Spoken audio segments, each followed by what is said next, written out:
Good day mga bro, mga kaibigan. Magandang umaga o magandang gabi sa inyo.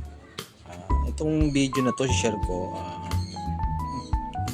Dibat na 50 inches. Bali ang kanyang problema, yung kanyang display o yung kanyang image nagpi-fade, no? Yung nawawala yung lalabas yung logo niya tapos mawawala. Makikita niyo dyan mga bro.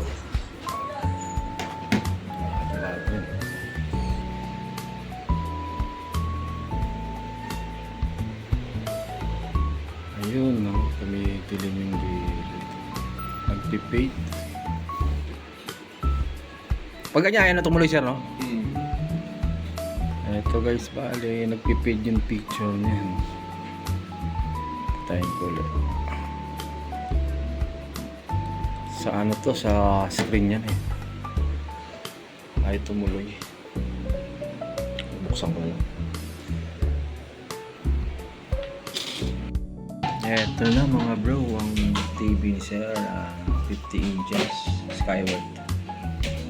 Gandahan ito, ano pa siya. Silyado pa. May ilang taon na to Sir? Kayo? May 5. Mayroon na. Oh, sulit na rin. 5 years.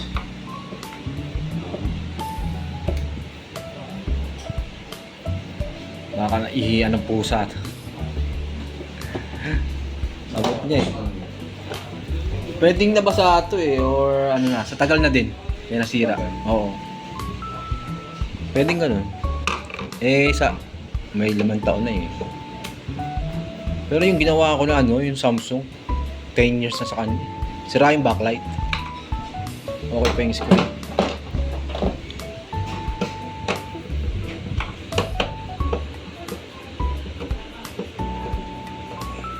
Nasa ano pala ako mga bro, nasa Quezon City, Monumento. Eto guys. Bali ito yung BGH niya. Ayun, wala siyang BGH. Tapos yung kanyang 12 volts, 5 volts lang. Dapat 12 to eh. I-close up natin.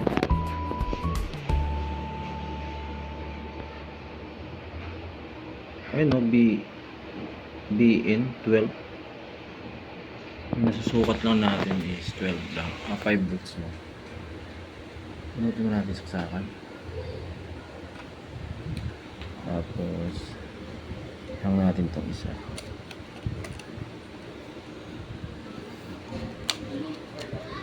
Dami niyang ano, dami niyang balahibo ng pusa. Yan, naghang tayo. Tapos power on natin. Nag-green na. Green na. Yung backlight na yan. Tingnan natin kung ilang voltahe. BGH. So wala siyang voltahe. 5 volts na yung supply niya. Hang natin yung dalawang LPDS.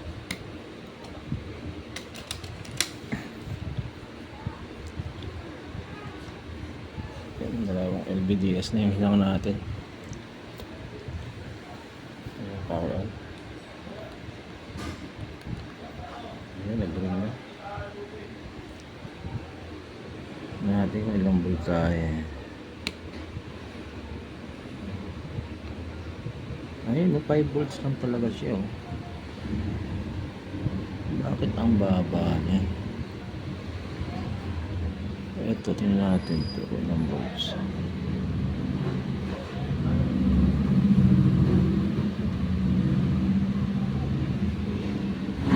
May problema yung supply.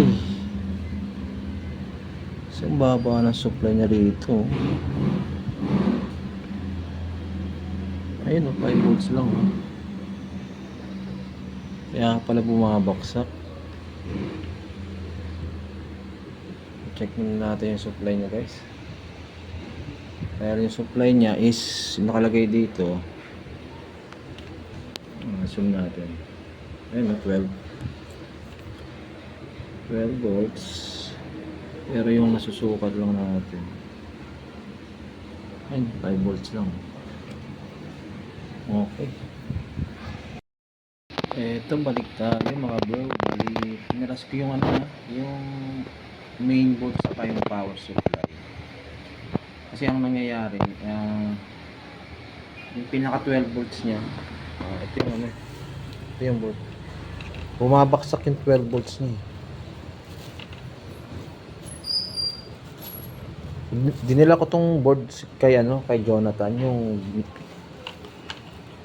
binibilang ko ng piyesa doon. Nangyari, same issue. Yung pinaka 12 volts niya rito, bumabaksak pa rin kahit palitan natin ng board na bago. Same pa rin. So sabi niya, pag may problema yung board, kunin ko na lang daw yung board niya. O sige, sabi ko, check ko muna yung backlight. Ang problema, backlight ang problema nito. Bali dalawa to. Dalawang linya. Yung isang linya rito sira. Open siya.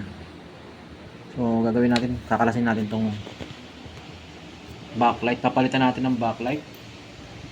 Itong buong backlight na papalitan natin. 1 hour later. Ito na guys, bali ang dami niyang ilaw, no? Bali 50 pieces na backlight. Bali ipapalit natin ito, no? Factory cut. Kaya pares naman silang bilog. So bali 50 pieces. So lahat na yan papalitan na natin na to. Okay. Ito.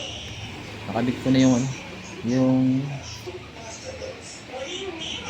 ating mga board, pero ito hindi pa nakabit. Nakabit ko muna.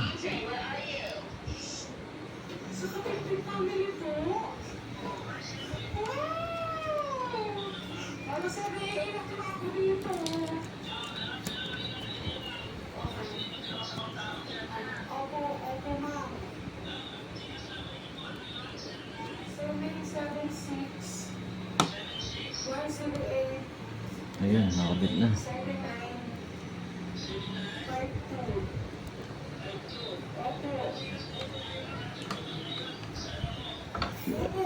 Tingnan natin kung mag-okay siya.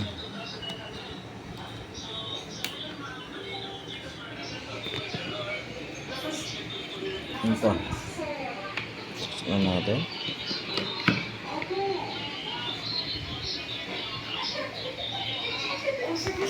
Ano pa nakasaksak ko?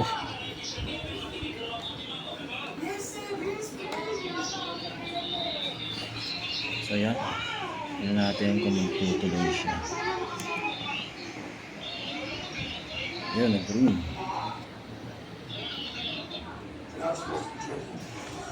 Yun, nag-on.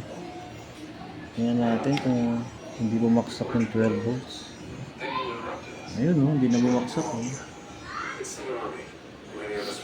So ang pampala nito, pag kulang ang backlight o pundido backlight, hindi siya mag-ooperate ng yung kanyang board.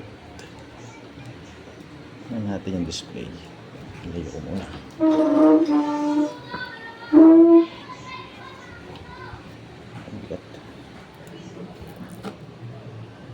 Yun lang.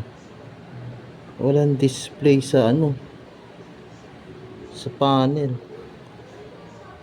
Ayun, nagkaroon na. Kala ko walang display. Teka muna, babaliktad ko muna tong TV. Sasara ko muna to cover. A few moments later. Ayun, power on siya. Yun. Skyward.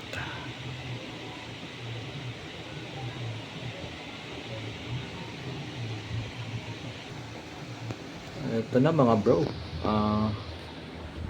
Tagumpay naman yung gawa natin, no, mga bro. Sabi ni Sir, 5 years na tong TV sa kanya. Bali ito, pinit natin. Galing pa nga ito eh. Wait. Kuwait. Oh, 5 years kita. Matitibay yung mga unang labas na mga LED. 5 years kay Sir to. Okay pa, backlight lang bumigay. Buti na lang yung panel hindi na disgrasya, no. Okay guys, sana nakatulong sa inyo yung video ito at maraming salamat. Huwag kalimutan mag-subscribe sa aking YouTube channel. Hanggang dito na lang po. Hey!